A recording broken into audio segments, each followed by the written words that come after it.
Mukama waffe Yesu yebazibwe. Abooluganda bonna Mukama yebazibwe nnyo.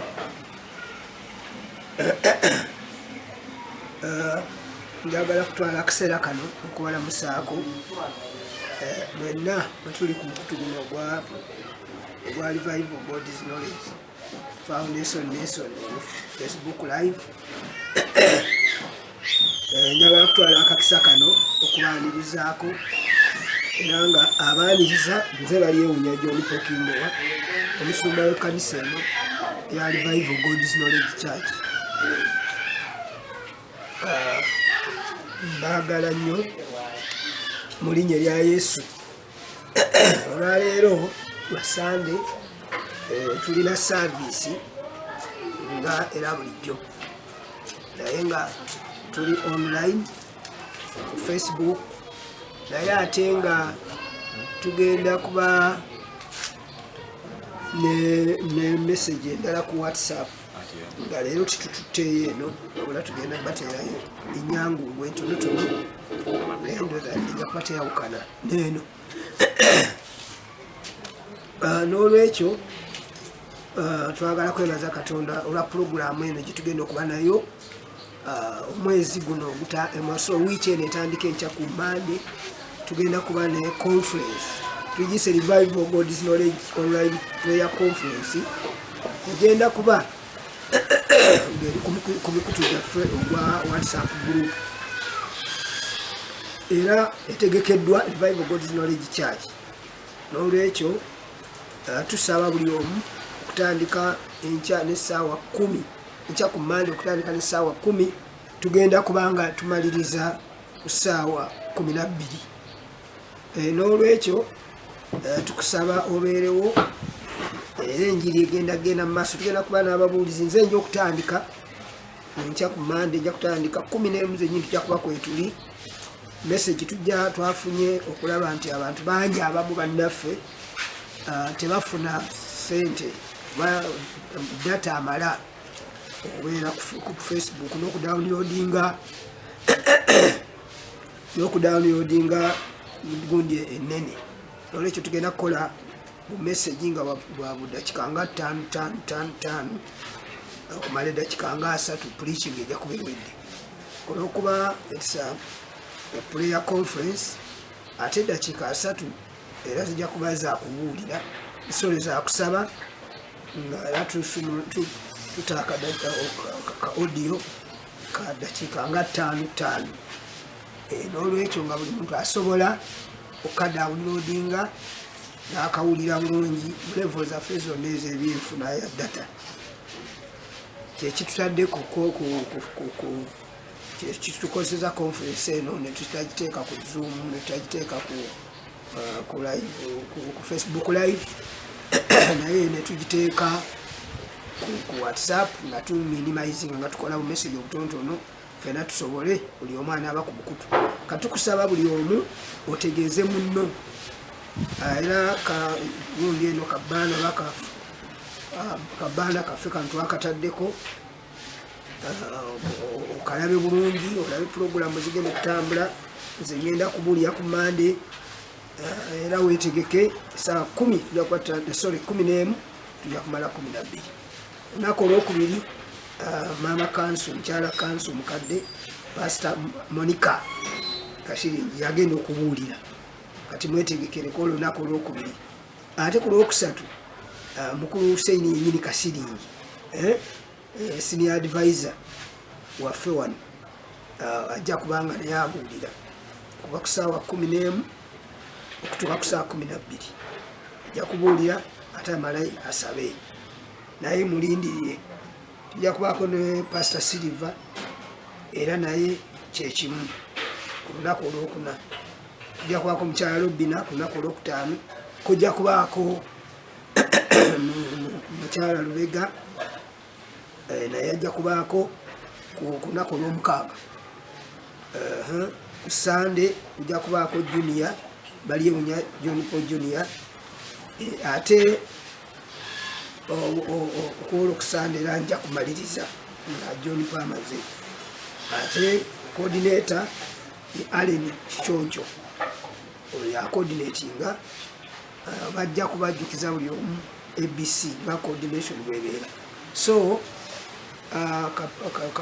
ekipande kyaffe kino kitwatadde ku gurupu ya Facebook ya WhatsApp group tusuubira buli omu akifunye oba tunakifuna sindikirako muno mubuulire amawulire muteeketeeke bulungi tusobole okubanga conference eno tetulekanga bwe tusanze ate kijja kukolera ddala kubanga Mukama ekintu akirimu. Mukama abawa omukisa nga buli muntu otemya ku munno nga twetegekera conference yaffe eno gye tuyise Revival God's Knowledge Online Prayer Conference. Tegekeddwa Revival God's Knowledge Church. N'olwekyo steam oba omutwe tugenda kuba tuguli mu by'omu mirembe wano ekyokubiri essuula 7:14 era nga wagamba nti abantu bange batumiddwa erinnya lyange ne baneetobazanga ne basaba ne banoonya amaaso gange ne bakyuka okuleka amakubo gaabwe amabi kale naawuliranga nga nnyuma mu ggulu n'ensonyiwa okwonoona kwabwe n'emponya ensi yaabwe.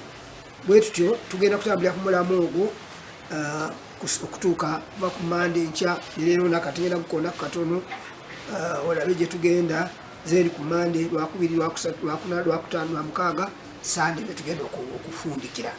N'olwekyo nsabye Mukama abawe omukisa nga buli muntu otemya ku munno ali ekumpi n'ewala ali e Bulaaya ali e Uganda wonna tusobole okugenda mu maaso mu conference eno ffenna tusobole okufunamu Katonda asobola okukola ekijja mu nnaku zaffe.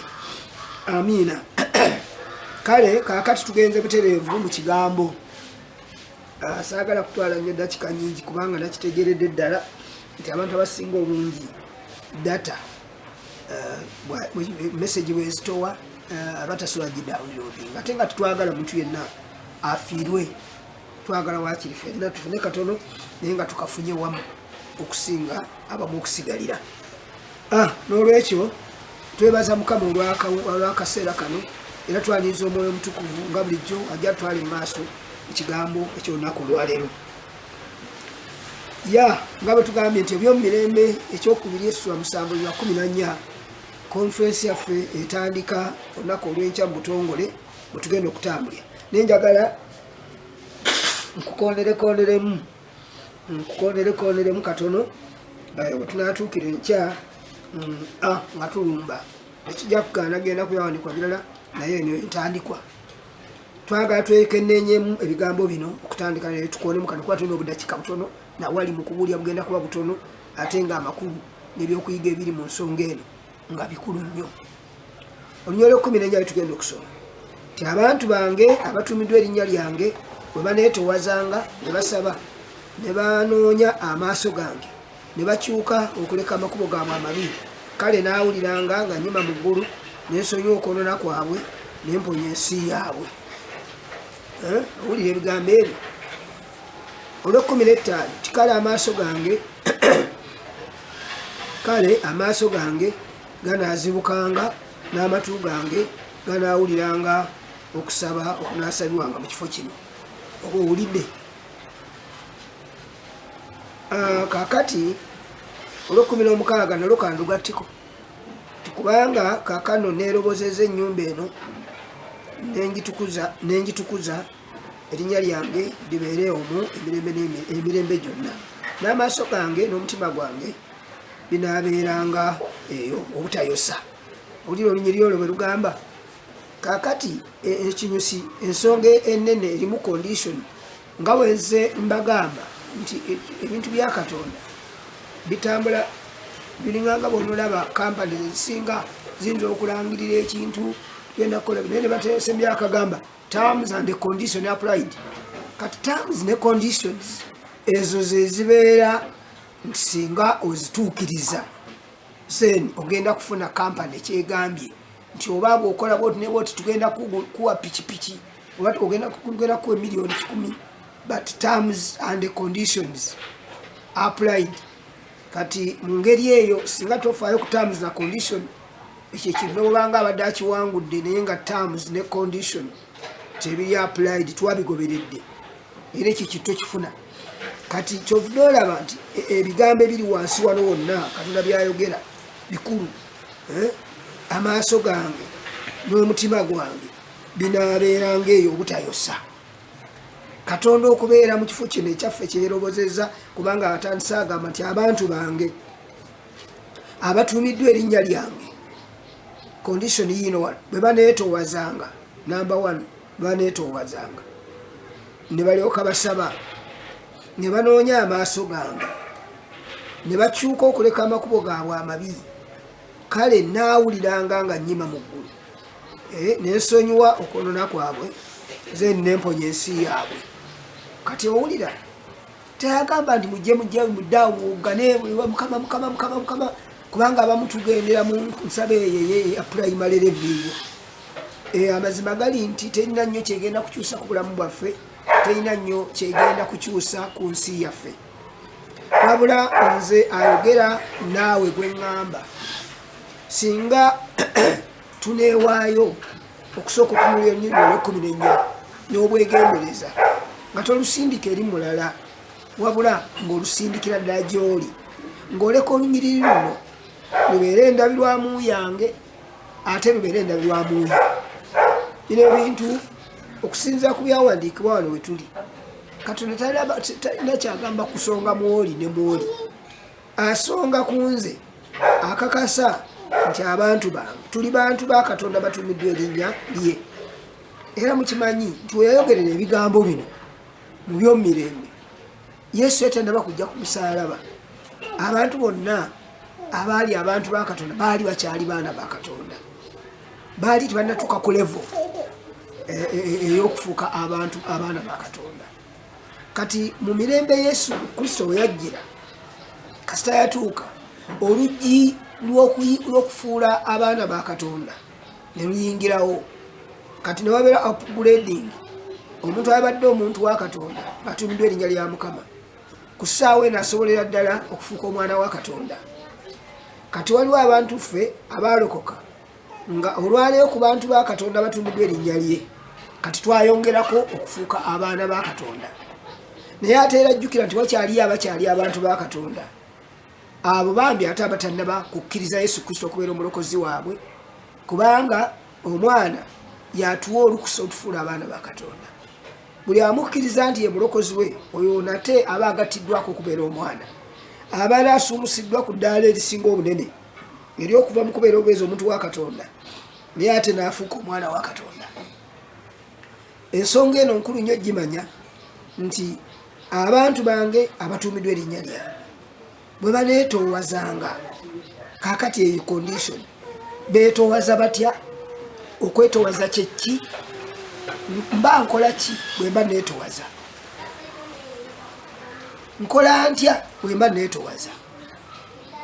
Okwetoowaza kye ki? Okwetoowaza kye ki? Kubanga tojja kukola, sijja kukola ekintu kye simanyi. Kirungi okutuula nga tetunnabagenda mu bbugubugu, kyovudde olaba tugambe eno prayer conference, naye tetusobola kusaba bwe tuba tusoose kwetegereza ndabirwamu etulaga oba tuteredde oba tetuteredde, etulaga oba tuwagamidde mu condition mwennyini mwatwagala eyatulagira okusaba.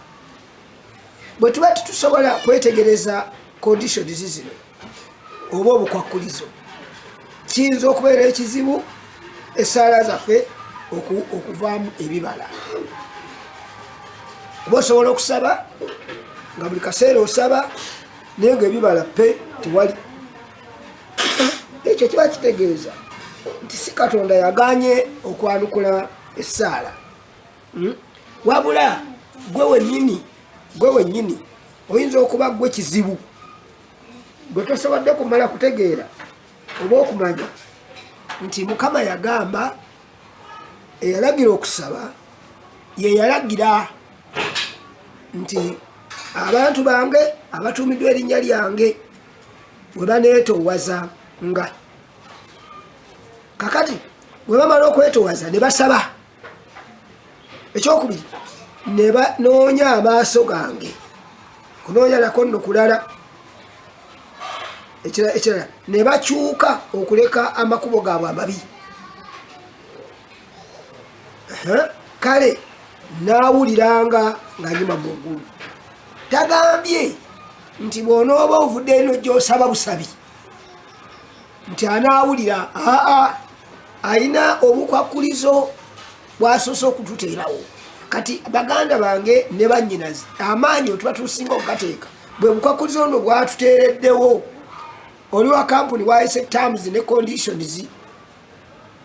Zino terms ne conditions gye tunaakoma ozisuula emabega, gye tunaakoma obutawuliza ddoboozi yaffe mu ggulu, gye tunaakoma okusaba naye nga Katonda aggalawo amatuuge mu bugendere businga atawulira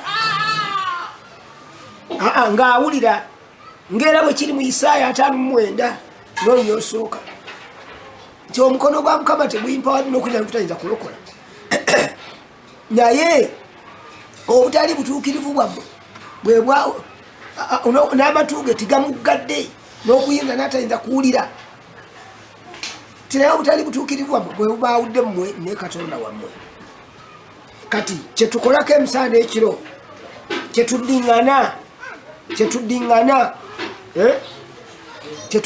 kino nti abange obutali butuukirivu kubanga ne mu Isaaya bwe buleese ebizibu. Tulabye wano by'omumirembe ne bakyuka okuleka amakubo gaabwe amabi ne beetoowaza ne banoonya. Kati okudda n'oteekako airtime wo n'owuliriza oba n'obuulira abooluganda okubazzaamu amaanyi kubanga buli omu ku ffe olina ky'olina ky'osobola okuwa owooluganda n'addamu amaanyi. Naye nakyo kitwala kunoonya Mukama okugula airtime wo n'oleka kyewali badde ogenda okukola naye n'ogamba bantadde ku lisiti y'okubuulira leka nange nkikole. Kati era okwo kwetoowaza ekyokubiri kunoonya Mukama. Ne banoonya amaaso gange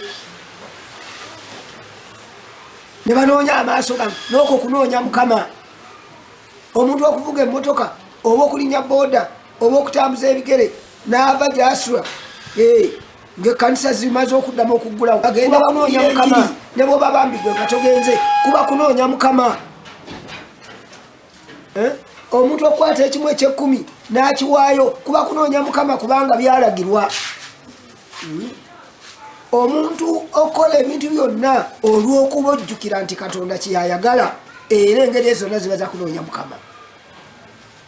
Okwetoowaza tekikugaana kuba mukulu, tekiŋŋaana kuba mukulu. Naye leka nzikirize nti ndi muto wansi wa kitaffe, wansi wa Mukama waffe, era nzikiriza okuweereza wansi we, nzikiriza okukola by'ayagala.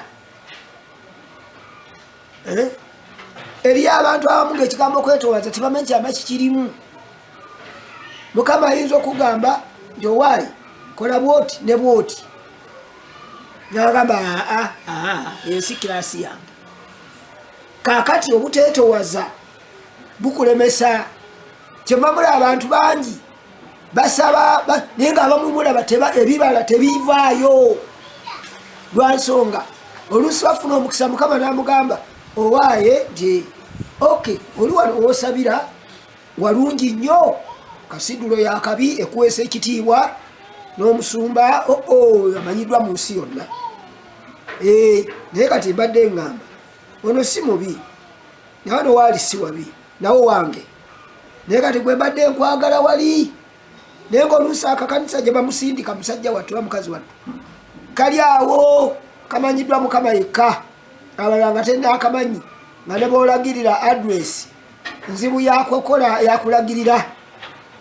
Lwaki Katonda ayinza okigamba omuntu ekigambo ekyo anti olwo okwetoowaza bwe kubeera kubanga akujja mu kiraasi ez'abakugyamu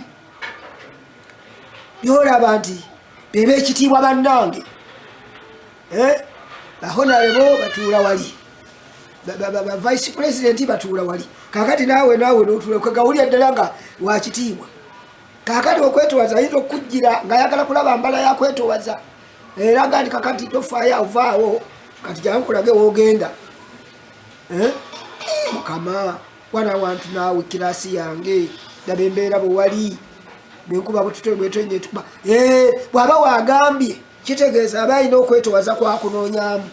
Abantu abalala bali mu kufuna ebintu ebyasuubizibwa Katonda lwa nsonga bo taamuzi zino ne conditions bo bazigoberera. Omuntu namusekerera lwaki osabirawo ye bannange mu bapasita bonna wafunayo oyo naye ate nga ye waate bwe yawulira Mukama amugamba.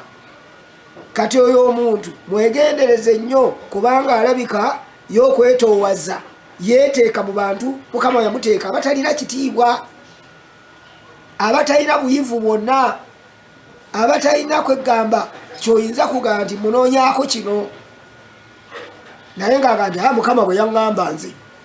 Kati oyo omuntu bw'ava mu levo eri n'ajja mu eno levo eya wansi awatategeerekeka, kati olwo okwetoowaza. Osangayo n'omuntu nga talina na levo kwali eri awo y'amaanyi nnyo, naye Mukama namuga nti ovaawo genda wali weggamba, nga naye eri talina nanyo ekyali nga ayagala nnyo aw'amaanyi wabbeeyi nga yeetisibwa na wabbeeyi. Kati okwetoowaza abantu abamu kye muba mulaba abamu basinga abalala tibabasinga lwakuba nti Katonda asaliriza. Katonda bw'alaba agoberedde taamuzi ne kondisoni naye gw'ayira omuyiika, kubanga okusaba kwe gwe kyotakwetoowaza yakiyita okwetoowaza, gweosobola okuba tokiraba era gweosobola okuba tekitegeera, naye nga yamanyi omuntu oyo bw'abadde bw'ali n'embeera ye, ng'okukkiriza okubeera oba mu kifo wamwagala oba kanisa ngaeyo tukuŋŋaanira awo ng'awulira nga ne Mukama alabira ddala yeetoowazizza. Kakati abantu kyomuba mulaba ajja awantu n'aweebwa omukisa, gwe ne weebuuza nti yasaba ennyo okusinga abalala. Munnange nno si bwe kiba, alina okuba asaba ebigambo bitono nnyo, naye lwa nsonga nti ye yaweebwa amagezi terms ne conditions kwafiira. Mukama bw'amuganda omwana wange nno nti njagadde okuteeka mu kifo kino naye ate njagala okole bwoti ne bwoti, naye naafubanga Mukama kyamugamba nga kyakola. Abasinga obungi tukola ebintu bingi naye ng'ate Mukama yabikulagirako n'ekimu. Bw'aba Mukama yakulagirako n'ekimu wabula gwe omuyiiyiza by'olowooza nti bye bituufu, nakyo kiyinzika okuba nga si kirungi, kubanga okusiimibwa kuva mu biragiro. Kankola ekyokulabirako kimu, bwe yali Mukama ng'agamba Yona nti genda e Ninive, Talusiisi naye waliyo abantu, Talusiisi naye kyali kibuga ekijjuddemu abantu, naye nga ye Mukama ayagala agende Ninive. Era nga bw'agenda Ninive kiba kitegeeza nti Yona bw'atuuka n'aweereza Ninive ajja kuba aweereza, okuweereza kwe nga kuliko okugonda. Bw'agenda e Talusiisi gy'atamugambye abeera aweereza, naye ng'okuweereza kwe kuliko obujeemu kuba si gye yamulagidde. Kyemmamani mu nnaku zaffe zino abaweereza bangi tukola emistakes ennene. Oweereza buweereza kubanga gwe Katonda yagamba nti genda obeere muweereza, naye bwe yakugamba tofaayo na kuwulira ddoboozi lya Mukama kiki kyayagala. Ye Yona yaliwulirira ddala n'alitegeera n'alijeemera mu bugenderevu. Katonda ku kintu kyakulagidde bw'obanga mugezi okifiirangako, oba ebirala biyinza n'okulema naye sooka otuukirize kye yakugamba. Ng'onooba okituukiriza obulungi bw'anaaba wakwongera kirala ajja kwongera ekirala. Okubaita okuweereza okw'amagezi. Kyonna mulaba abaweereza tusaba tusiiba naye terms ne conditions tutuuseewa. Bwe tuba tutufuddeeyo ku Mukama by'ayagala naye nga tulowooza nti tumuweereza nga ne Mukama by'ayagala tobimanyi, watabukatabuka dda tokyajjukira nalwe kugikola. Lwaki oli mu kkanisa gy'olimu? Naye ng'ate waliwo ali mu kkanisa ng'agamba nze Mukama yaŋŋamba bw'ati nzije mbeere mu kkanisa eno, era omusumba w'ekkanisa eno ambeerera omusumba wange. Kati omuntu oyo yawulira naye ng'osanga ne gye bamugya waali wa bbeeyi nadda awo. Oyo ye muntu gw'olaba nga ye oyinza okulowooza nti asaba nnyo okukusinga, naye aba tasaba busabi nnyo okukusinga, wabula asaba naye nga afollowinga terms ne conditions nga bwe zaamulagirwa. abantu bangi bemulugunya naye nga bwe basaba abantu bangi basaba nga bwe batakkiriza abantu bangi basaba ne bafuuka abalagira Katonda bwe tugamba nti tugenda mu prayer conference tulina okubaako ebintu byetuyiga okusaba Katonda si kumulagira omuntu yenna bw'oba osaba Katonda oba omuntu munonga omusaba sisi not a command tetuliwo okulagira Katonda wabula tuliwo okusaba ate gw'osabye ayinza okukuwa oba obutakuwa kuba ayinza okulaba nti gw'osabye naye ky'osabye si kye weetaaga nga ye asinga okutegeerera kuba Mukama yatutegeerera yatusinga okutegeera tewali yenkana ye ng'alaba ky'oli mu kusaba si kye weetaaga ye olw'okuba oli mwana gy'ali naga musore bambi akyali muto yensonga akyasaba bwati kyeyeetaaga ekyo kyo kigira kireka ekyo kyoliko kyolemerako kireke kijja kirabulu girolinda naye kyeweetaaga kati kyekino kati ffe mu nnaku zaffe tuze okusaba naye nga tulinga bazze okulagira nedda ssebo leka tusabe n'obwetoowaze leka tusabe n'obwetoowaze kubanga bwe tusaba n'obwetoowaze n'obugonvu n'obuwulize Katonda ebyo bye tusaba bw'abituwa tetujja bimisiyuzinga tetugenda bikozesa kwegomba kwaffe kyova kyawandika kiga nti musaba kwokusaba musaba naye musaba bubi mwagala mubifune mubikoze okwegomba kwammwe osaba omusajja oyagala kufumbirwa naye oyagala omufune ate oyagala namugagga nnyo olyoka omufune omubbeko sente zonna okole byoyagala Mukama agamba musaba kwokusaba musaba naye musaba bubi yensonga akisibawa olw'ensonga mwagala olumala okufuna bye mufunye mubikoze okwegomba kwammwe oli mukusaba Mukama akuwa emmotoka ey'ebbeeyi amale okugikuwa gwatannakyukako nedakika n'emu otandike kuteekamu bamalaaya kubanga ogenda gikozesa okwegomba kwo kubanga osaba ne tonnaba kusalawo kusabumiitinga wansi w'omukono gwa Katonda tonnaba kusalawo kugaa nti nze Mukama ne bwonompa emmotoka ey'ebbeeyi etya tegenda genda mukazi atali mukazi wange ye bw'alaba ng'okyogera ng'alaba tonnakiba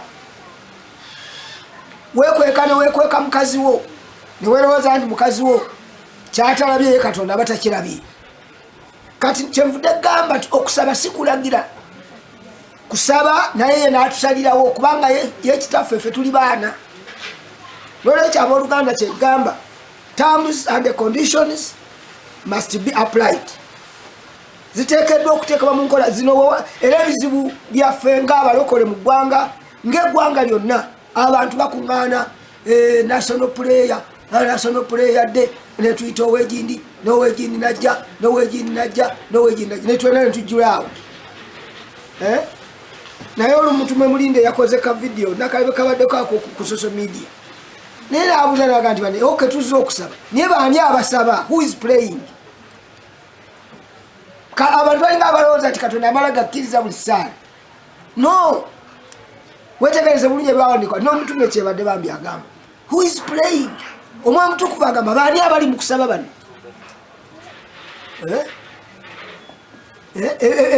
ebiragiro byange babitambuliramu omukulu yakadde ku social media kuno who is praying ani ono asaba yaani ono ali ki eri ekigambo kyange ali ki eri omwoyo omutukuvu kwegamba omutukuvu alinuli ali mu kusaba nagamba ani ono abantu tulina endowooza erowooza nti buli asaba essaala ewulirwa eri Katonda ebyawandikwa si bibyogera naye bagamba nti bwewetegereza mu kitabo kya Isaaya essuula esooka olunyi lwa 13, 14 ne 15 zisome mu bayibuli yawo ojja kusanga nti mwetangana tebitone bitaliimu obwani bwa muzizo gyendi emyezi egibonese n'embaga ezagiddwa obulamu bwange bubikyawa kwe kuteekana gyendi nkoyo okubigumikiza saagala nkuŋŋaana z'amadiini olw'ekumi n'olw'ekumi ojja kusanga akagamba newe munaasabanga ebigambo ebingi siwulirenga kakati who is praying yono gwe yagamba be bano be yagamba oba si be bo kuba olwo be yagamba yagamba nti newe munasabanga ebigambo ebinyize sigenda kubawulira kubanga emikono gyammwe gijjudde omusaayi. Kati tubuuza omusaayi gwamaze kwenenyezebwa. Nyinza okuba nze ndiko omusaayi naye namaze gwene oba nzija buzi kusaba. Who is praying? Ani asaba? Isaya 5:9 n'agamba nti omukono gwa Mukama teguyimpadde n'okwennya kutayinza kubalokola naye n'okutuuka tekumugadde n'atayinza kuwulira bye musaba we mukabirira naye abutali butuukirirwa bwe bwawuddemu ne Katonda wamu. Kakati agambye bumukwesa amaaso n'atayagala kulaba, bumugaza amatu n'atayagala kuwulira. Kyevudde gamba si buli asaba. Nkusaba mu conference yaffe eno egenda okutandika enkya ku Mande, muganda ngo bamwanjinazi tetusaba bwe tutyo nate leero. Tetugenda bugenzi kulekana bulekanyi mukama omaifu abalokola wa Pentecost twalemera mu primary level biri kusaba okwekito kwatulemeramu. Kusaba kulungi ne kwa kito mukama kwegamba obudde ne bucha nenga tewali kwenenya bikolwa bibi, tewali kwetowaza eri omukono gwa Katonda, tewali kugoberera n'akatono ekigambo kya Katonda eri obulamu bwaffe. Tutambuze fe abasaba okutambuza obulamu bwaffe ng'ekigambo kya Katonda bwe kiragira oba bwe kiyigiriza nga bwe kirambikiddwa bulungi mu Bayibuli eri ffenna, oba pasita oba aposo oba faza oba levulandi oba ani, ffenna nga tukomandugali Mukama tusaasire kuba kubeera obeezi pasita tikikuyisaawo bw'oba togondera biragiro bya Katonda. Kuba bw'otagondera byawandikwa bino nga bwe biri kiba kitegeeza toweetowazizza, tonoonyeza Mukama, tolese makubo mabi. Kwa bino ebigambo bye bitujja mu makubo amabi. Eyali ayenda ne bimujjayo nga toyenda nga kimulese. Tobbanga nga kimulese tobbanga. Sonyiwa abakola obubi nga ekigambo kimulese nga takyakola bubi. Ekigambo kye kitushapinga, ekigambo kye kitudesigninga okututeeka awo Mukama watwagala. Kyembamba gamba nti buli otambuliza obulamu bwo mu kigambo oba obutambuliza mu mwoyo kati gwe bw'osaba essaala y'omwoyo ono g'olispekitinze kubanga kyawandiikibwa mu kitabo eky'Abaruumi essula 8 olunywa 26. Tetusobola kusaba nga bwe kitugwanira naye omwoyo omutukuvu atusindira n'okusinda okutayogerekeka atukabira nti Abba kitaffe Mukama yeebazibwe. Kakati oli kyeyabudaabuuza omukulu oli n'abuuza who is praying? Is it a matter of okujja obuuza okusaba? Eggwanga lyaffe lisobola okuwona singa abasaba tusooka okumanya nti tujeemulukuse ababadde byoweeruwe byawandiikibwa ne tukomawo mu byawandiikibwa tuba tukomyewo omwoyo. Omwoyo omutukuvu yalina mandeeti oba obusobozi obukwata essaala zaffe ezisabibwa n'aziyisa mu bwengula awo kubanga awo mu bwengula Bayibuli egamba mu kitabo ky'Abaefeso 6 agamba nti waggulu awo waliwo ab'amasaza abafugirawo. Kati essaala yo tesobola kumala gava wano nebayitako abo b'amasaza neryoka etuuka ku Namulondo ya Mukama. Unless ng'oli mu mwoyo omutukuvu ng'oli mu kigambo kye awo obeera mu mwoyo zeni omwoyo yennyini yakwata essaala n'agiyisa wabeera ab'amasaza n'abayitako n'agyambusa yalina obusobozi. Tewali muntu kuffe asobola giyisaawo. N'olwekyo tetwalaba kisoboka kitya kisoboka bw'aba waliwo okutambuliza obulamu mu byawandiikibwa. Kyova oli omukulu oli yabuuza nakade ku social media who is praying? Abantu abainako bakalabye buli omu alowooza nga bw'alowooza situgaana naye ate amazima ge yadde ayogera gye gali. Who is praying? Ebintu bino nga mmaliriza akatundu kano nagambira abakola katonotono nga mmaliriza nga Katonda bwe tazimba mukwano nankolagana naye kye tuyita okusaba kuba kyekyo tujja kwongera okinyonyola tujja okusaba byetaaga okusaba oke bati okusaba ne bagamba kibeera kubeera mu nkolagana oba mu mukwano ogugenze buziba ne Mukama. Kyekiba kyawandikwa ni musabe nga obutakoowa. Kyanjawulo okusaba nga tosirika gwe ngutoso agandi ojja kusaba oleke koowa ng'ogamba Mukama okoowa ojja kumala okoowe naye bw'oba ozimba nkolagana ekivunula okusaba. Nabagamba nti ekigambo kino okusaba naliko mu Bible College bulungi International School of Ministry eri California headquarters. Twakolanga wano ebigezo tusindikayo bwe tubidda naye mu masomo nabaga mwalimu ekigamba nti waliyo mu America kye bayita school of prayer. Essomero liri nga liyigiriza ku kusaba university number botendekero damatendeka kusaba bakola research ku kigambo kusaba basaba mukama bali abasajja ekigambo kusaba bamanya nti okusaba ebyetaago nakyo kikusaba kutuufu okusabira omulala okwegayirira kituufu naye ate ne bamala ne bakanya wamu ne basakimu ng'enkuyege ne bagamba naye ekigambo kusaba kivuunula kubeera mu mukwano ogugenze buziba ne mukama ne bagamba ne batugereza omusajja omu ali Itale yali abeera Itale nga musajja mulokole mu Pentecost musabi muweereza naye ng'alina empuku ye mwasabira ku ssaawa emu ey'okumakya yayingiranga mu mpuku bw'abaayo akayingira n'owulya eddoboozi lye nga liga ayi mukama oli mukulu osaanidde n'asirika ekigambo ekyo obudde okuziba okutuka ku ssaawa emu ey'okumakya ng'akizzeemu emirundi ena gyokka nga bw'obeera ku mpuku ng'owuliriza eddoboozi lye ojja ddiwulya emirundi ena gyokka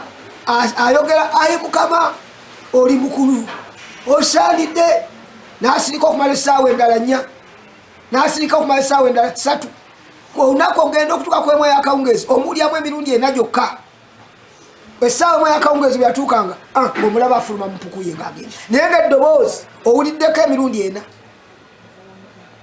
wali abamu tibamanyi n'okusabako okusirika okulindira mukama n'okusaba abamu tibabimanyi waliwo okusaba okwokufumiitiriza waliwo okusaba ng'osoma bayibuli waliwo okusaba ekyo kyebugaa kye bayita meditation okumeditatinga osobole omwamutuku okuyamba okuyingiza ebyawandikwa mu bulamu okusaba kuvuunula kubeera mu mukwano ne mukama tagenza okuba ali mu mmotoka ye naye ng'asaba mu mmotoka ye oba agivuga mayiro 100 oba 2 agivuga ali mutateeka mu malaaya ali mu mukwano gwe ne mukama mu mmotoka ye ebeereramu oba namukuumi we oba na driver we teteekamu bitategerekeka ali mu mukwano ne katonda we asaba ali mu nyumba ye amaliza emirimu gye n'agamba mukama nkwebaza n'ayogera ebigambo si bingi n'amugamba nsiise mukubeerawoko mukama nkulindiridde oyinza obutawulya nnyo bwayimusanya eddoboozi wakwana eddoboozi tuliyagala naye nga yeekuuma ekigambo kya katonda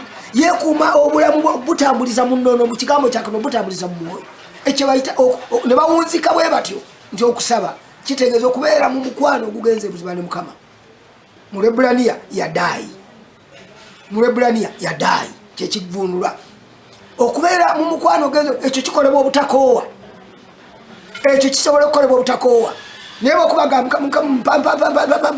munange mpa motoka munange mpa omukazi ojja koowa era ojja kumala ojja koowa kino kikolebwa kitya nga tusalawo obulamu bwaffe butambuliza mu kigambo kya katonda era bwebuba butambulira mu kigambo bubeera butambulira mu mwoyo ekyo tebatukola tugoberere terms ne conditions then tusabe bw'aba omwamutukuvu kuba yatukulembera mu kusaba tewali amanyi kusaba nga bwekigwanira naye bwagamba nti kati yimusa eddoboozi lyo waggulu n'oyimusa bwagamba nti kati siibako n'osiiba naye abalala bagenda bugenzi mu food strike nga ne mukama talina kyabimanyiko byali mu kusiiba okwo si kunoonya mukama kwa ddala twagala tukole ebigambo nga tuli controlled by the word of God.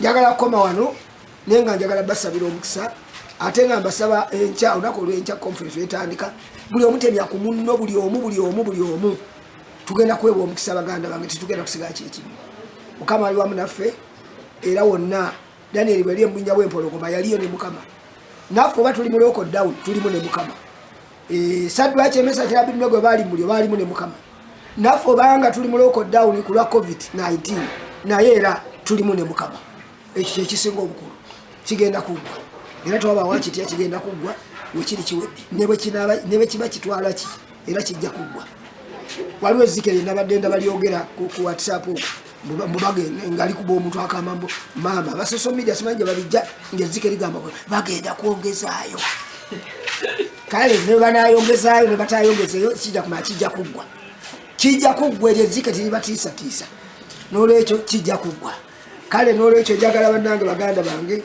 abadde awuliriza ebigambo bino ng'obadde tonda bakulukuka ng'oyagala kulukuka yatula muganda wange ebigambo bino gandi ayi Yesu olunaku olwaleero mpulidde ekigambo kyo nzikiza n'omutima gwange nsanzewo okulokoka webale Yesu kubanga ondokodde okuva leero oli mulokole era erinnya ly'Omukama aliwandiise mu kirabe ky'obulamu kale kansabire omulwadde mu linnya lya Yesu omwana wa Katonda omulamu abaawo omulwadde yenna omugongo gukuluma ndagira guwone covid yakukwata ndagira akute ndagira buli kisoomoza kyonna ekiri ku bulamu obulumi bwonna obuli ku bulamu ndagira butte obulamu ndagira osumululwe ndagira owonyezebwe omusaayi gwa yesu ndagira gukubikkeko oli wonna gukutaase buli ndwadde gukutaase buli bubenje mu linnya lya yesu omwana wa katonda omulamu kubanga wasazeewo ogoberera ekigambo wasalawo ogoberera ekigambo ne mukama leka akuberera obuddukiro leka mukama akuberera obugabirizi leka mukama akugaggawaze akuwa omukisa n'abaana bo bonna akuwa omukisa na buli muntu alabe nti oweereddwa omukisa mukama akuwa omukisa era akusumulira ddala mu linnya lya yesu kale nsigadde nze baliyewunya jonipo kimba obusumba wa revival God's Knowledge Church tuddemu okusinkana tugenda ku WhatsApp kati naye twagateeka emessage ya njawulo olw'okuba bannaffe abo bwe tuteekayo eno direct ate ebeera nayo nzito nolwekyo tugenda kukolayo ey'oku WhatsApp ya mukama abakuumi era bwoba ojawo gyeyongeza nayo jagenda ku WhatsApp yaffe WhatsApp group ejagisangayo sabye mukama abawo omukisa n'ebigambo amina neno yennyini egenda kuteekebwayo naye era twagala ate n'eri ebeereyo ng'omuntu kale atoolawo ekyasobola mukama abampera omukisa n'ebigambo ebyo amina kale mukama